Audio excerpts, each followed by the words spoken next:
अरे सोकर तुम अभी तक उठे नहीं कालू। जाओ जाकर कोई काम धंधा ढूंढो, अब तो घर में भी राशन खत्म हो गया है।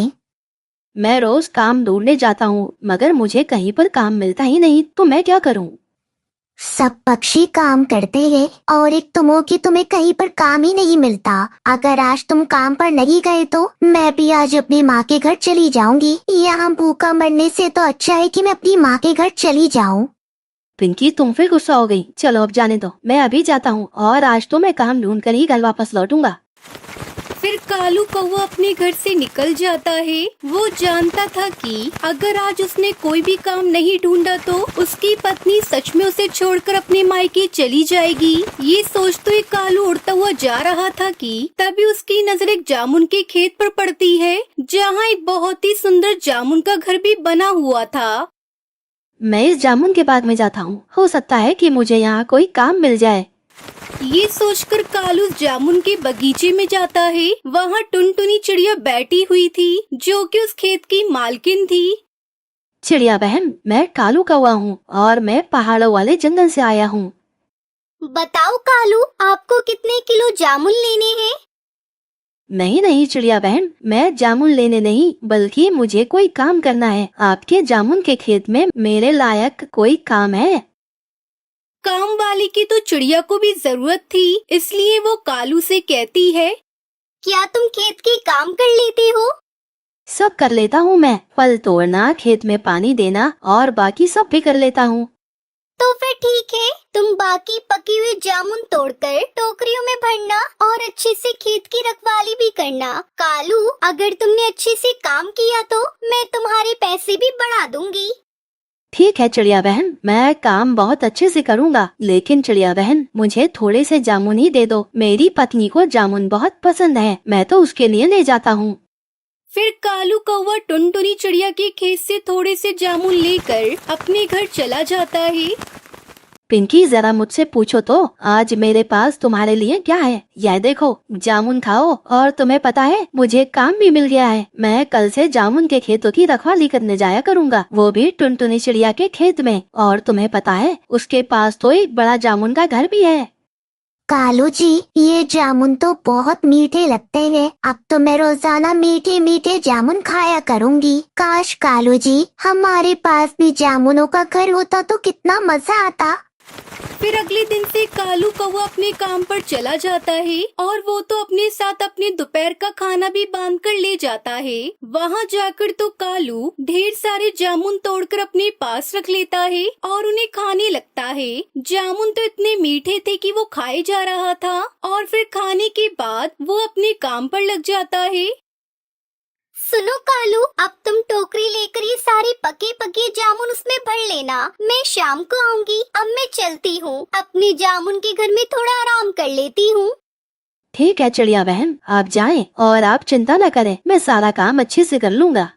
फिर टुनटुनी चिड़िया वहाँ से अपने जामुन के घर में चली जाती है और आराम करने लगती है। वहीं कालू को जिंदगी में पहली बार कोई ढंग का काम मिला था।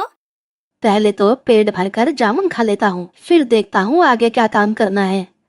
फिर कालू कौवा पके पके जामुन टोकरी में भरकर बैठकर टुनटुनी चिड़िया के इंतजार करता है। तभी हरिया तोता वहाँ से गुजरता है कि वो जामुनों को देखकर वहाँ आ जाता है।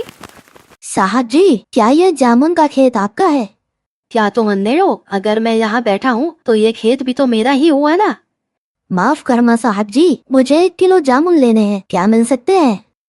फिर कुछ देर सोचने के बाद कालू कौवा हरिया तोता से कहता है, हाँ क्यों नहीं, मिल सकते हैं, लाओ 200 रुपए। फिर कालू कौवा तोते को जामुन दे देता है। सुनो, अगर तुम्हें फिर जामुन की जरूरत हो तो कल इसी समय आ जाना।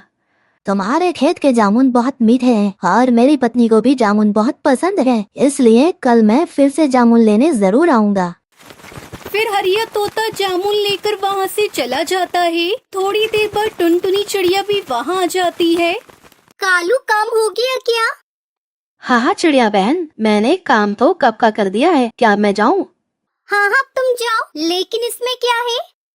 नहीं चिड़िया बहन, इसमें कुछ भी तो नहीं है, आप खोल कर देख लो, इसमें तो मेरे खाने के खाली बर्तन हैं। फिर कालू कौवा वहाँ से चला जाता है। कालू जी, क्या मेरे लिए जामुन लाए हो या नहीं? बहुत कंजूस है वो चिड़िया। आते समय मुझसे पूछ रही थी कि इन बर्तनों में क्या है। ये लो, तुम ये मीठे मीठे जामुन खाओ, और देखो ये 200 रुपए। फिर कालू कौवा अपनी पत्नी पिंकी को सारी बात बताता है। अभी तो मैं नया नया हूँ, तुम लोग आगे आगे देखो, एक दिन तो मैं उस चिड़िया को ही बेच दूंगा। फिर वो दोनों पति पत्नी जोर जोर से हंसने लग जाते हैं और दूसरे दिन कालू की पत्नी कालू से कहती है, कालू जी, क्या आज मैं भी चलूं आपके साथ काम पर? नहीं पिंकी, तुम रहने दो, ऐसे तो वो चिड़िया हम पर शक करेगी।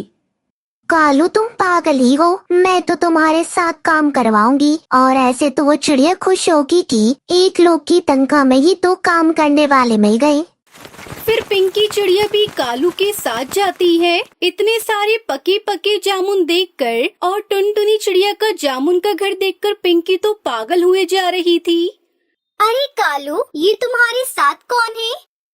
चिड़िया बहन, यह मेरी पत्नी पिंकी है, और यह मेरे साथ मेरे काम में मेरी मदद करवाने के लिए आई है। चिड़िया बहन, आप चिंता ना करना, हम एक ही तनख्वाह में 2 लोग काम करेंगे। ये सुनकर तो टुनटुनी चिड़िया भी खुश हो जाती है। तो फिर ठीक है, अब मैं मंडी जा रही हूँ और आप दोनों जामुनों को तोड़कर इन टोकरियों में भर लेना। ये कहकर टुनटुनी चिड़िया वहाँ से चली जाती है। पिंकी, पहले हम डालेंगे ये जामुन अपने पेट में, और फिर डालेंगे इन टोकरियों में। ये कहकर पिंकी और कालू वो जामुन खाने लगते हैं। तभी किसी काम से टुनटुनी चिड़िया अपने खेत में वापस आती है और वो उन दोनों को अपने जामुन खाते हुए देख लेती है और उनकी सारी बातें भी सुन लेती है। टुनटुनी चिड़िया को वहाँ देखकर उन दोनों के तो रंग ही उड़ जाते हैं। मैंने सुना तो था कि कौवे चोर और काफी ज्यादा शैतान होते हैं, लेकिन आज तो मैंने अपनी आंखों से देख भी लिया। चिड़िया बहन, मुझे माफ कर दो, मैं तो आज ही आई थी, मुझे जाने दो और आप इस कालू को पकड़ लो। मैं अब बताती हूँ तुम दोनों को कि चोरी करना कितनी बुरी बात होती है। ये कहकर टुनटुनी चिड़िया उन दोनों को पेड़ से बांध देती है। चिड़िया बहन, प्लीज हमें माफ कर दो, हम आज के बाद यहाँ कभी नहीं आएंगे। प्लीज चिड़िया बहन, हमें जाने दो। नहीं, मैं तुम दोनों को नहीं छोड़ूंगी। तुम दोनों रोजाना मेरे जामुन चुरा चुरा कर खाते थे और उन्हें बेचते भी थे। अब मैं तुम दोनों को नहीं छोड़ूंगी। ये कहकर टुनटुनी चिड़िया उन दोनों को बहुत मारती है और उन्हें मार मार कर उस जंगल से बाहर निकाल देती है। फिर टुनटुनी चिड़िया अपने जामुन के घर में और जामुन की खेती करके खुशी खुशी रहने लगती है। सुंदरवन के जंगल में बारिश का मौसम आने वाला था। सभी पक्षी चिंता में थे क्योंकि किसी भी पक्षी ने अपना घर नहीं बनाया था। पक्षी रोज सुबह उठकर लकड़ियाँ ढूंढने चले जाते थे, लेकिन उन्हें लकड़ियाँ नहीं मिल रही थी। अरे बाप रे, दिन चढ़ाया और मैं सोती रही। मुझे अपना नया घर बनाने के लिए लकड़ियाँ ढूंढने जल्दी जाना होगा। कालू जी, आ रहे हो कालू जी? उठो जल्दी, लकड़ियाँ लाने नहीं जाना, बारिश का समय बहुत करीब है। सारे पक्षी चले गए लकड़ियाँ लेने और तुम यहाँ सो रहे हो। अगर लकड़ियाँ नहीं मिली तो बारिश में भीगना पड़ेगा, इसलिए जल्दी उठो।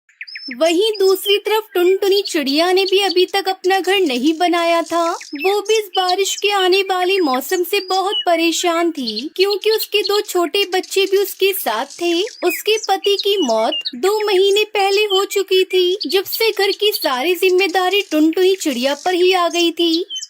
बारिश का मौसम आने वाला है और मेरे बच्चे अभी बहुत छोटे हैं। बारिश आने से पहले मुझे घर बनाना होगा, वरना मेरे बच्चे बारिश के पानी में भीगकर बीमार हो जाएंगे।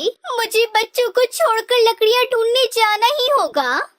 फिर टुनटुनी चिड़िया अपने बच्चों को घोंसले में छोड़कर लकड़ियों की खोज में निकल गई। टुनटुनी चिड़िया भी थोड़ी दूर ही गई थी कि उसे कुछ लकड़ियाँ दिखाई पड़ी, जिसे देखकर वो बहुत खुश हो गई। अरे वाह, मेरी किस्मत तो बहुत अच्छी है। अभी तो मुझे घर से निकले बस थोड़ा ही समय हुआ है और लकड़ियाँ भी मुझे मिल गई। चलो मैं लकड़ियों को लेकर चलती हूँ और अपना घर बना लेती हूँ। हे ऊपर वाले, तेरा लाख लाख शुक्र जो तूने मेरी इतनी मदद की। वहीं कालू कौवा और सुंदरी कौवी भी लकड़ियाँ ढूंढ रहे थे, पर उन्हें लकड़ियाँ अभी तक नहीं मिली थी। वो दोनों थक हार कर एक पेड़ पर बैठ जाते हैं। तभी कालू अपनी पत्नी सुंदरी कौवी से कहता है, सुंदरी, अब हम क्या करें? इतनी मेहनत करने के बाद भी हमें लकड़ियाँ नहीं मिली। इतनी मेहनत तो मैंने जिंदगी में कभी नहीं की। अगर बारिश का मौसम नहीं आता तो मैं इतनी मेहनत कभी ना करता। मैं तो बहुत ज्यादा थक गया हूँ। अब समझ नहीं आ रहा हम करें तो क्या करें।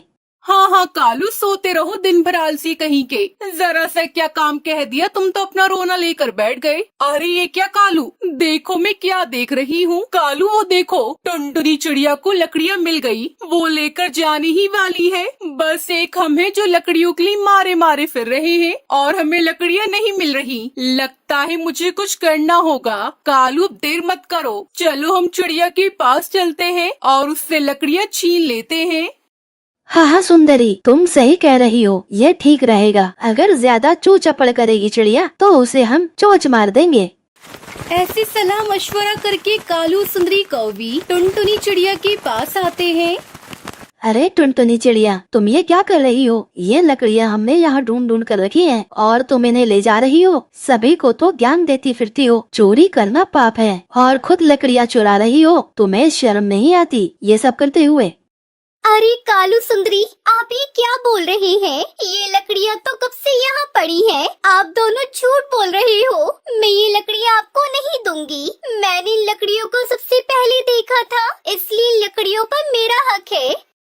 ए चिड़िया, ज्यादा चू चपड़ की तो तुझे जान से मार डालेंगे। और जरा सोच, तेरे नन्हे नन्हे बच्चे घोंसले में अकेले हैं। उनका क्या होगा तेरे मरने के बाद? तेरे बच्चों को भी चोंच मार मार कर मार डालेंगे। भलाई इसी में है। ये लकड़ियाँ तू हमें दे दे और अपने बच्चों के बारे में सोच। चल भाग यहाँ से, हमारे पास ज्यादा समय नहीं है। हमें बारिश आने से पहले अपना घर भी बनाना है। ऐसा सुनते ही टुनटुनी चिड़िया डर जाती है और लकड़ियाँ उनके हवाले कर देती है। फिर उदास होकर वो अपने घर चली जाती है। कुछ दिन ऐसे ही बीत गए। सभी पक्षियों ने अपना अपना मजबूत घर बना लिया। केवल टुनटुनी चिड़िया का घर अभी तक नहीं बना था। अचानक से जंगल में एक दिन तेज बारिश शुरू हो जाती है। हे ऊपर वाले, अब मैं क्या करूँ इस भयंकर बारिश में? मैं अपने बच्चों को लेकर कहाँ जाऊँ? इतनी मुश्किल से मुझे लकड़ियाँ मिली थी, लेकिन कालू, सुंदरी ने डरा धमका कर वो सब लकड़ियाँ ले ली। ये घोंसला कभी भी गिर सकता है। मुझे समझ नहीं आ रहा मैं क्या करूँ। टुनटुनी चिड़िया ऐसे ही परेशान हो रही थी। तभी उसका घोंसला टूटकर गिर जाता है और उसके दोनों बच्चे उस घर में दबकर मर जाते हैं। बेचारी टुनटुनी चिड़िया पर तो दुखों का पहाड़ टूट पड़ा था। हे भगवान, ये सब क्या हो गया? मेरे बच्चों को कोई बचाओ, मेरी मदद करो। टुनटुनी चिड़िया बारिश में भीगकर ऐसे रो रही थी। तभी वहाँ से गुजर रही एक परी टुनटुनी को ऐसी हालत में देखकर उसके पास आती है। क्या बात है चिड़िया, तुम इतनी परेशान क्यों हो? और तुम इतनी बारिश में अपने घर से बाहर क्या कर रही हो? परी जी, इस तूफानी बारिश में मेरा घोंसला टूटकर गिर गया, जिसमें मेरे बच्चे दबकर मर गए। अब मैं अपने बच्चों के बिना क्या करूँगी? वो ही तो मेरे जीने का सहारा थे। अच्छा टुनटुनी चिड़िया, तुम परेशान मत हो, मैं हूँ ना। मैं अपने जादू से अभी सब कुछ ठीक कर देती हूँ। फिर परी अपने जादू से उस घर के नीचे दबे हुए बच्चों को बाहर निकालती है और उन्हें जिंदा कर देती है, जिसे देखकर टुनटुनी चिड़िया बहुत खुश होती है। परी, आपका बहुत बहुत शुक्रिया, जो आपने मुझ पर इतना बड़ा एहसान किया। मैं जिंदगी भर आपकी आभारी रहूंगी। आपने मेरी जिंदगी मुझे लौटा दी। टुनटुनी, मैं तुम्हें एक और चीज देना चाहती हूँ, अपने जादू से बना हुआ जादुई जामुन का घर, जो तुम्हें इस तूफानी बारिश से बचाएगा। वहाँ तुम अपने बच्चों के साथ बिना किसी परेशानी के रह सकती हो। ये कहकर परी अपने जादू से वहाँ एक बहुत ही सुंदर जामुन का घर बना देती है, जिसे देख टुनटुनी उसके बच्चे बहुत खुश होते हैं। वो परी का शुक्रिया अदा करते हैं और उस जामुन के घर में रहने के लिए चले जाते हैं और परी वहाँ से गायब हो जाती है। फिर टुनटुनी चिड़िया खुशी खुशी अपने बच्चों के साथ जामुन के घर में रहने लगती है।